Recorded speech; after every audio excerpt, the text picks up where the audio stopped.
Hey everybody, I very rarely make a video where I'm just talking to you, but I felt this instance warranted it. I don't know if you ever heard of the name Robert Kiyosaki. His net worth 2022 is 100 million. He's written a series of books including Rich Dad Poor Dad, Cash Flow Quadrant, Rich Kid Smart Kid, just to name a few.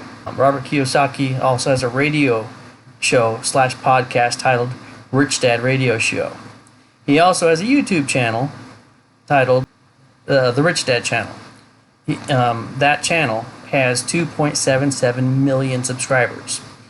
Another name you need to know for this is Mark Moss. He also has a YouTube channel titled Changing the Way You Think About Money. His channel has 371,000 subscribers. Now, in the video I'm about to show you, they're going to talk about, among other things, the Paris Accord, which is essentially where the Green New Deal sits.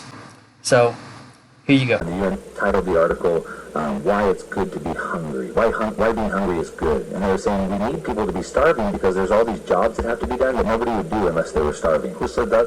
It was an article on the UN website. Wow. And like I said, Fox had one talk about it. They took it down after half a day because the backlash was so insane. But per the UN, about 868 million people could starve to death in the next 24 months. Almost a billion. So in the next 24 months, yeah. And so at a time, Marxism, Marxism has been tried in Russia in the early 1900s. About 25 million people starved to death. In Mao's Great Leap Forward, about 50 million people starved to death. Those were horrific. 50 million people. And they killed them too. We're talking about almost a billion now. And so at a time when we have almost a billion people that could be starving to death, shouldn't we be trying to get as much food as possible out? We would try to do everything we can. But in Holland, they've gone and shut down the farms. They're trying to take over their land, and they want to take over the farms and stop them from growing not just food, but also raising cattle and meat. And so now it's massive protests are happening in Holland at a time where we need more food. In the United States, the farmers are being paid not to plant. They're not allowed to plant on some of their land.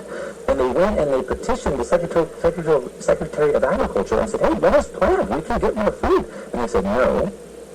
It's not in line with our agreement for the Paris Accord, which is the environmental thing, which is what President Trump had pulled us out of. And then Biden's very first day in office, the most important thing he had to do by executive order was put us back into the Paris Accord.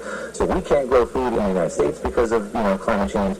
Holland can't grow food, and now the protests are happening all over the world, and it's even bigger. So like in all throughout Europe, there's an energy crisis going on.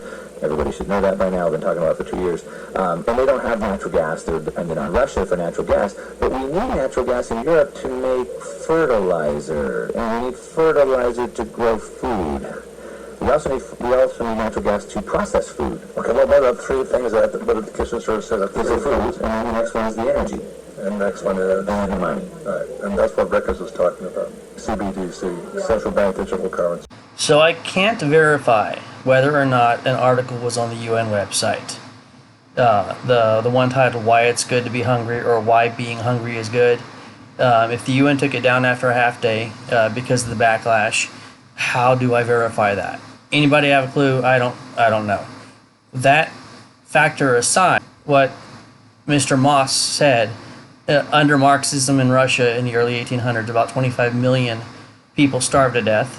That's a historical fact. The second one, under Mao, about 50 million people starved to death. Those are both historical facts. They are not disputable. The additional fact that Mark Moss mentioned are verifiable too. In the past few years, the U.S. Department of Agriculture has prevented U.S. farmers from planting crops because it's not in line with the Paris Accord, i.e. the Green New Deal, i.e. climate change.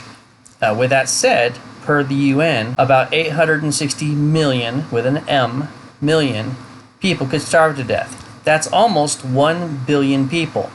Now to put that in perspective, according to a 2020 census, the population of the world is 7.753 billion.